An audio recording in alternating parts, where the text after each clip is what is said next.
The Innovators Network. Welcome to the Killer Innovation Show, the longest continuously produced podcast in history. Each week, Phil McKinney brings you the insights and strategies to amplify your creativity and innovation skills. Here's your host, Phil McKinney. Welcome to this week's episode. The topic for this week is one that's actually in response to an email question that I got from a listener. The question was around dealing with critics, dealing with those people within your organization who are always negative, always critical against ideas. This might be clients if you are a consultant or run an innovation agency, or you are part of an innovation team inside of an organization and there's somebody in management who's always pointing out why such and such an idea will never work.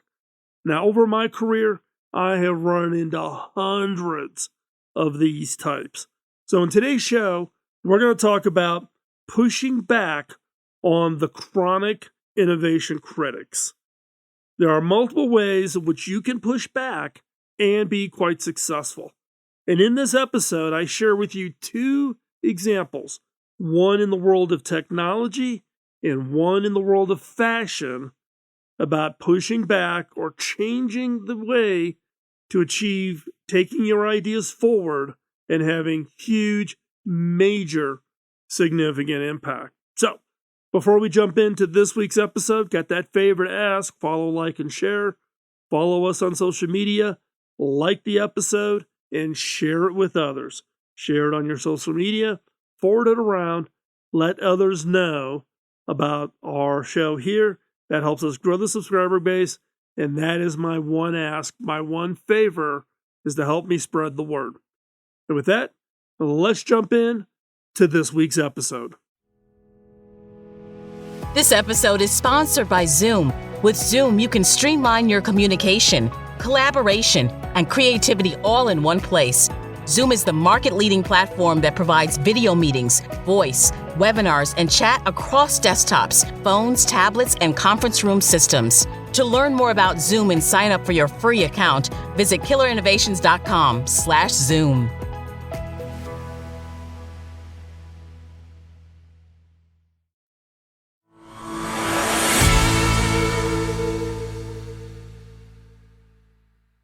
Your organization's ability to innovate may be being stifled by chronic innovation critics. These are the people and processes that kill new ideas before they even had a chance to thrive. Innovation critics can take many forms. They can be individuals who are resistant to change or who are just too risk adverse to try new things. They can also be the processes or policies that make it difficult to experiment and take risk, or just to even try a new idea. Whatever their form, chronic innovation critics are dangerous to your organization's ability to adapt and grow. They prevent you from trying new things and learning from your mistakes. As a result, your organization is stuck in its current state, unable to move forward. Those who are constantly critical of innovation become tedious and downright depressing. Their routine is to point out all of the reasons that an idea will fail. This might make them feel smarter, but it actually makes them part of the problem.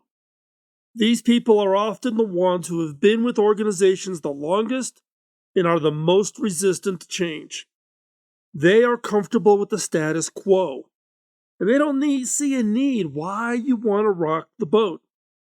However, these people are also the ones who are most likely to be replaced by someone who is more innovative.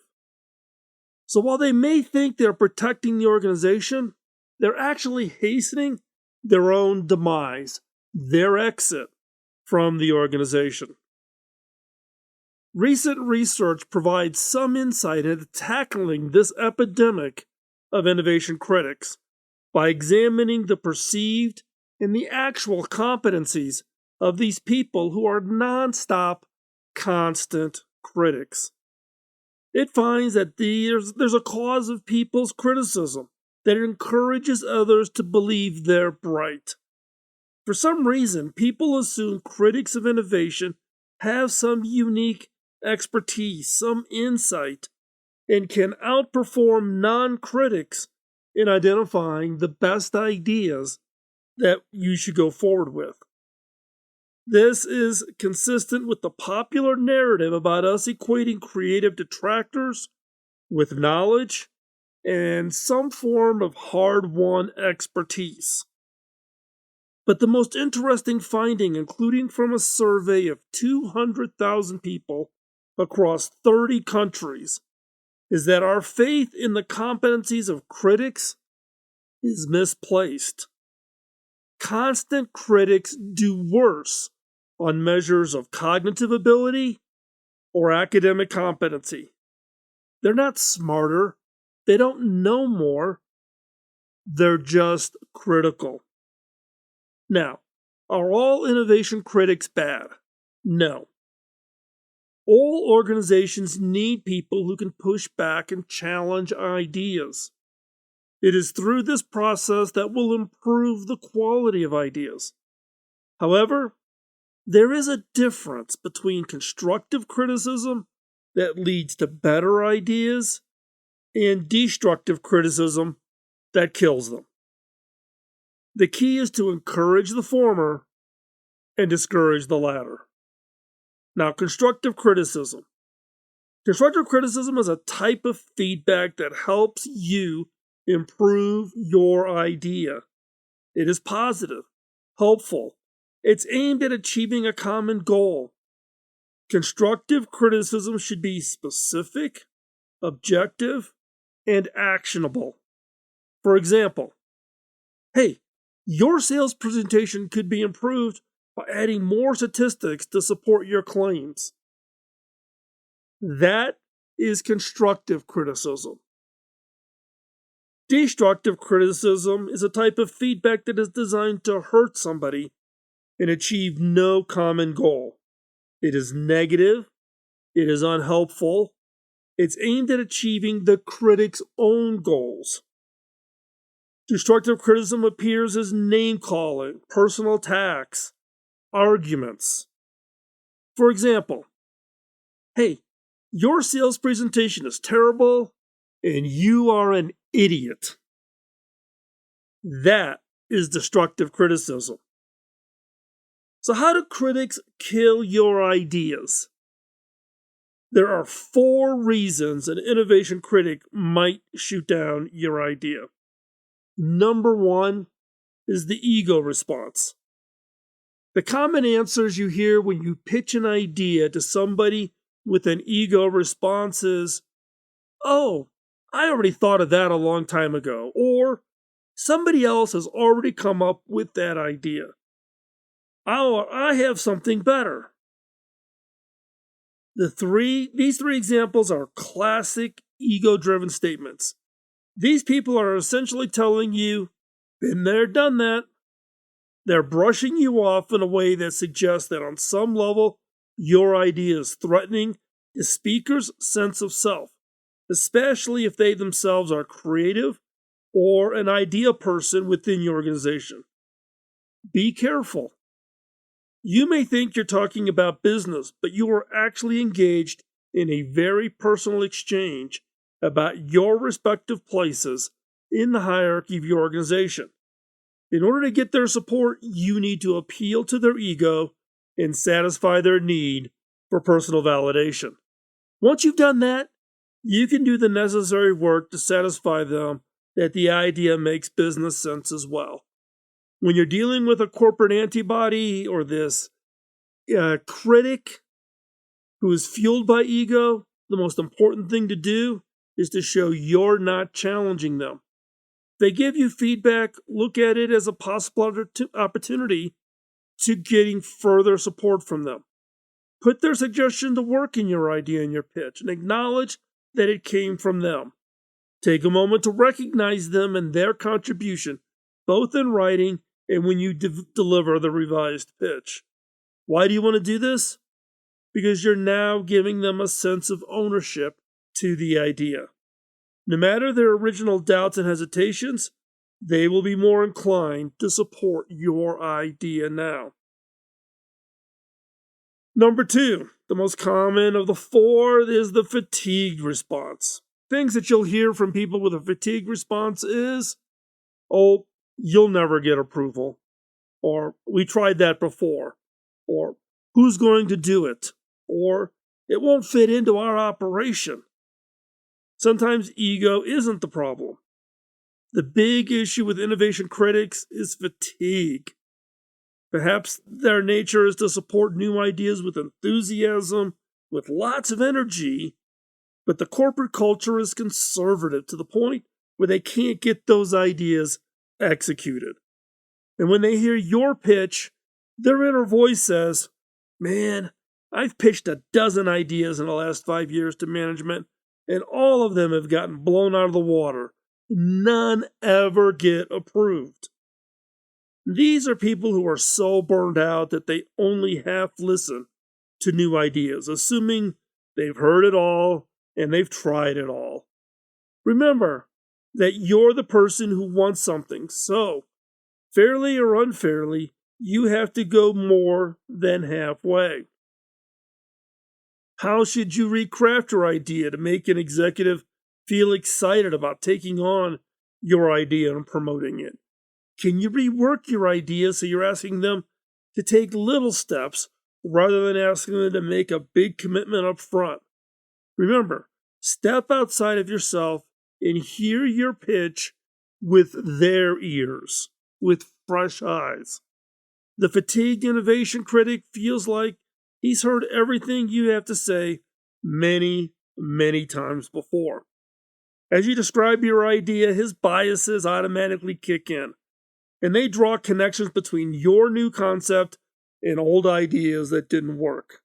They zero in on one of these perceived links and start to tune out everything else. Your job now is to draw their biases out, understand what old experiences they remember, and figure out a way to demonstrate that these things aren't applicable to your new concept, to your new idea. Keep the dialogue going. Ask questions. Get them engaged in your idea by asking for their opinions. Remember that the information they share is valuable. They've witnessed many ideas and many innovations getting shot down. They understand what went wrong and how you can prevent the same thing from happening now. Try to listen more than you talk and hold off on responding until they are finished. Every question you ask draws this innovation critic closer to supporting you, because whether they realize it or not, they are slowly becoming invested in your idea. If you can keep the momentum going, at the same point you'll see an opportunity for a direct question about the viability of your idea. Take it. Find a way to demonstrate that your idea will not play out in their worst fears about repeating past experiences.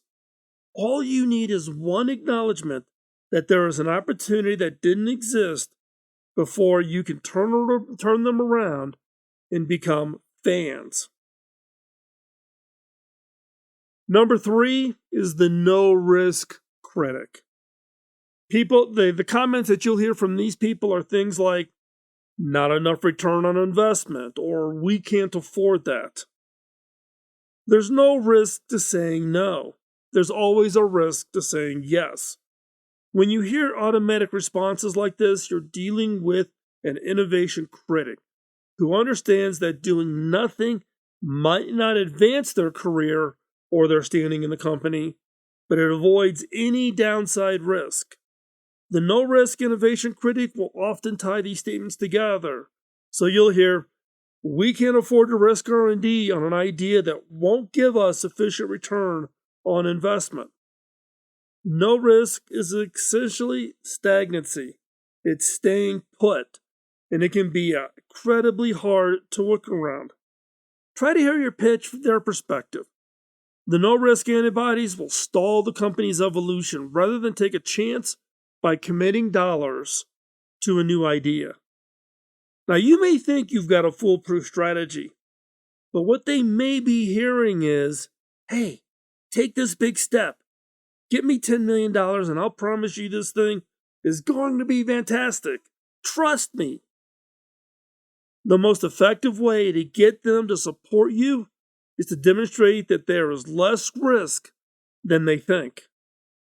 For instance, use a gated funding model and make it clear that supporting the first stage of your idea will be low risk, low cost, and does not commit them to moving on to a bigger investment.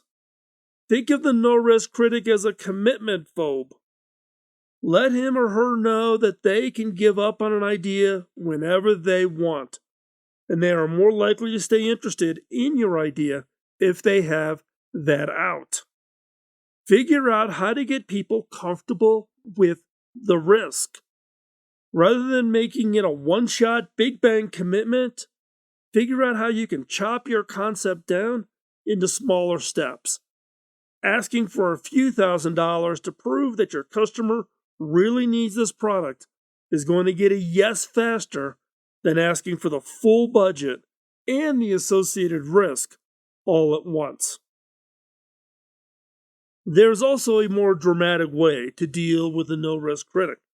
One of the classic stories of innovation from HP was when David Packard awarded Chuck House the Medal of Defiance for deliberately defying Dave's orders and forcing through an idea he had about a next-generation oscilloscope. David Packard himself ordered the idea to be killed. When the product turned out to be highly successful, David Packard admitted he was wrong and presented Chuck an award, quote, in recognition of extraordinary contempt and defiance beyond the normal call of engineering duty, end of quote. This speaks to a subtle truth about innovation. Chuck believed in his invention, but he couldn't get any support for it. The lack of support wasn't because of the cost of the invention. It was more fundamental to belief by management that the product wasn't worth pursuing. Chuck believed that if he got his oscilloscope into the product catalog, it would sell. Turns out, he was correct. The oscilloscope ended up selling 17,000 units instead of the predicted 31 units. Beyond its success, the core product was modified and used by NASA to enable the world to watch Neil Armstrong walk on the moon. That's correct. Without Chuck's defiance, the world would have listened to one small step for man, one giant leap for mankind, only on a radio rather than watching the landing as it happened. Chuck's defiance allowed us to watch Neil Armstrong step on the moon. Sometimes there's no other way around a no-risk innovation critic than a slightly cunning reinterpretation of the rules or selective hearing when you're told no. I'm not advocating lying, deceit, or anything of that nature. Rather, you need to understand that within most organizations, you'll find far more people who feel empowered to say no than people who feel empowered to say yes. So you are always more likely to hear a no than a positive counterpart.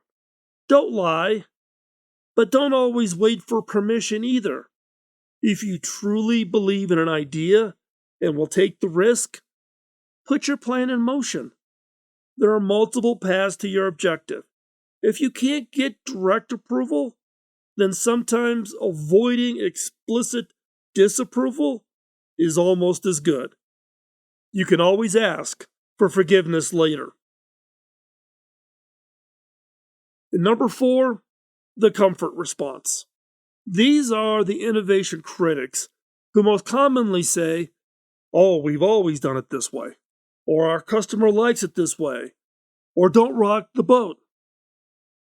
The question is what constitutes success? Do you need a specific kind of victory in order to feel like you succeeded, or can you redefine success over the years to reflect the realities of your business. When innovation critics tell you that change isn't desirable or feasible, they may be locked into some very outdated thinking about what success looks like. It's up to you to convince them that what makes up success may well have changed over time. Look at how the treatment of HIV has evolved. 20 years ago, most HIV patients had two potential outcomes: die now or die in the very near future. Success in the battle against AIDS was narrowly defined as finding a cure. Now, nearly over 3 decades later, the HIV drug cocktails have allowed doctors, researchers, and patients to redefine what success means. It has evolved from finding a cure to give AIDS patients a similar quality of life and lifespan as they would have enjoyed had they not become infected. So you need to be aware that the goalpost can move, both for good and for bad reasons. Be aware that there are two negative results of the confidence response. You can either become so ingrained in your answer that you'll never let go, or so unfocused and disorganized that you'll chase any answer. If you're getting feedback that your business has already identified clear definitions of success and that your project does not fall within those parameters, then you need to either move your goalposts or persuade them to move their goalposts. Consider this example from the world of fashion. In the 1990s, Gucci designer Tom Ford redefined what a fashion show was and how a fashion designer communicated with the mass audience who was eventually buy his products. He anticipated how the previously, quote, members-only fashion world was going mainstream and created decadent runway shows and boldly provocative advertising that spoke directly to the end consumer.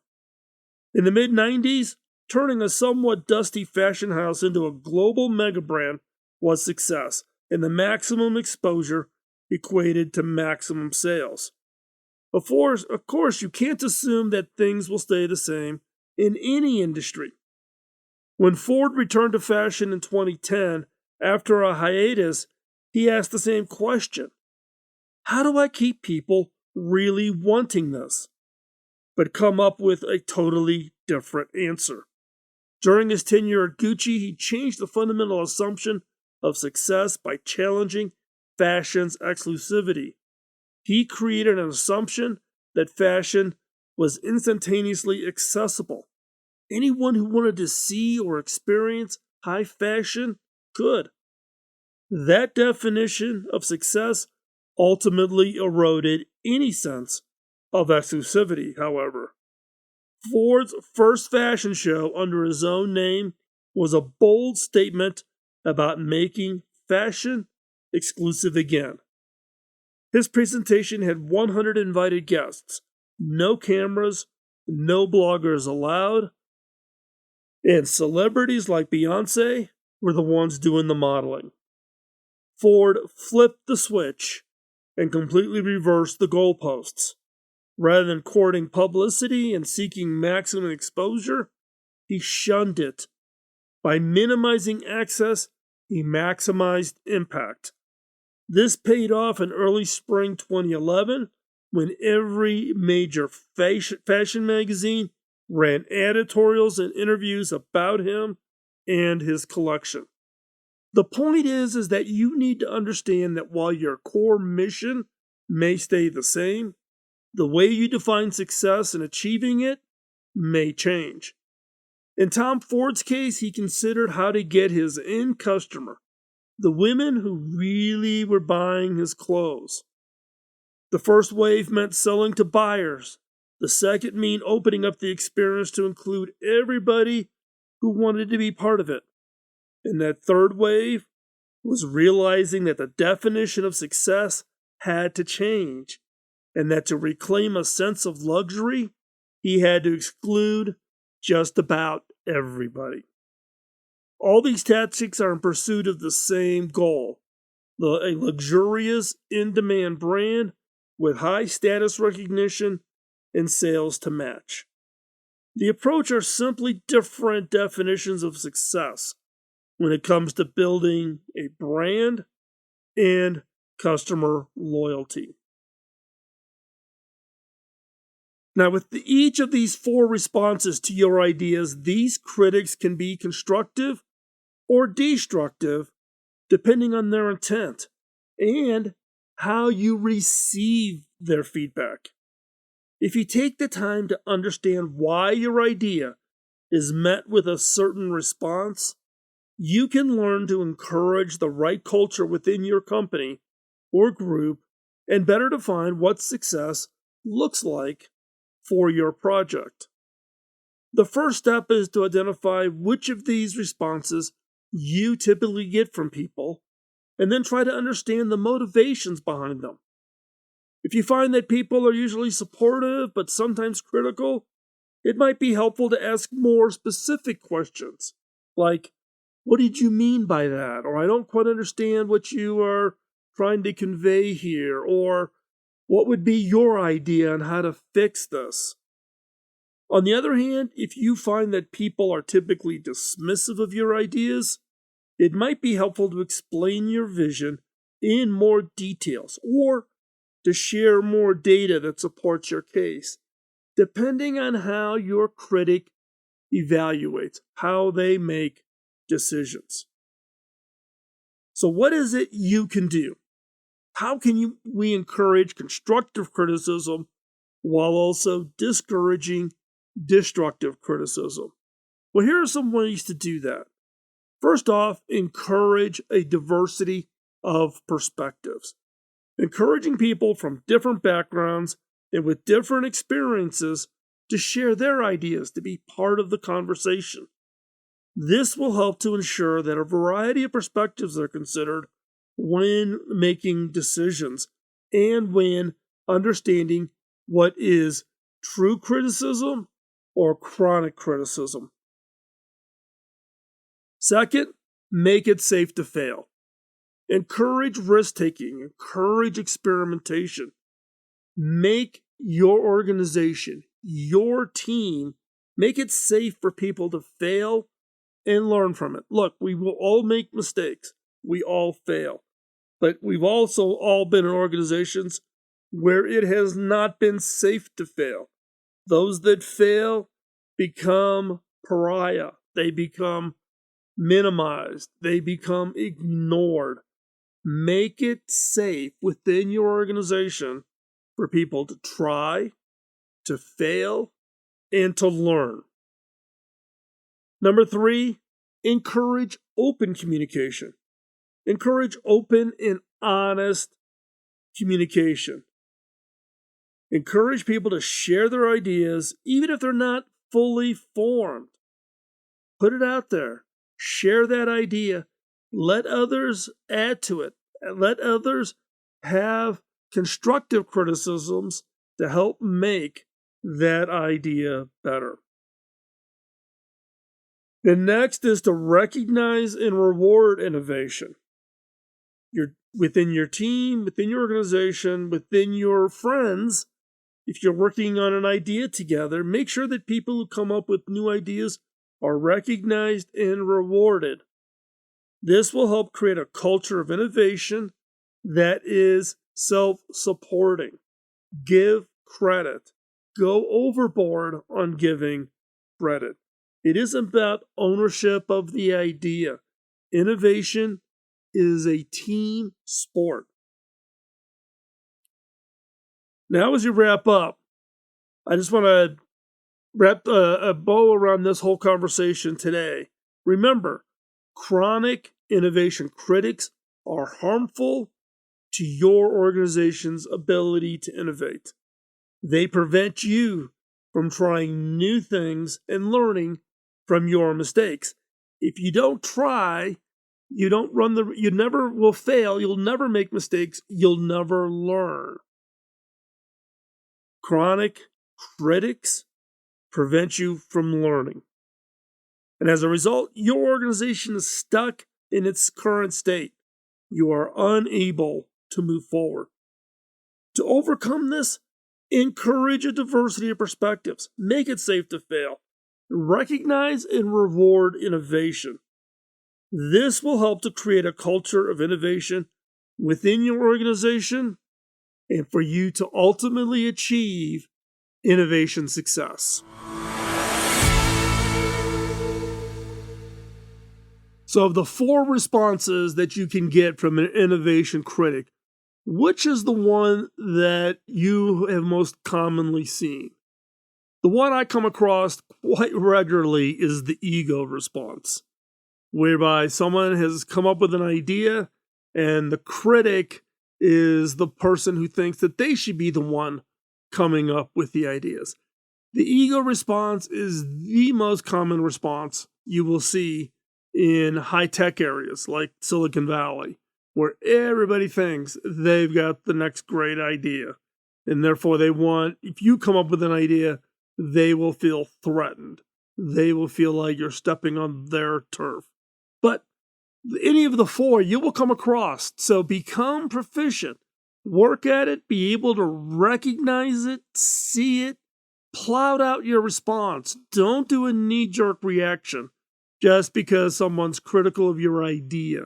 Understand who that person is, and typically people will stay within one form of critical structure, meaning an ego response person will always have an ego response. A fatigue response will always have a fatigue response. A no risk response will have a no risk response. Figure out your critics, bucketize them, prepare your response, and you will see a radical increase in your ability to get your ideas through and to get them accepted. Don't allow critics to derail you, and don't allow chronic innovation critics to wear you down. You need to have that endurance.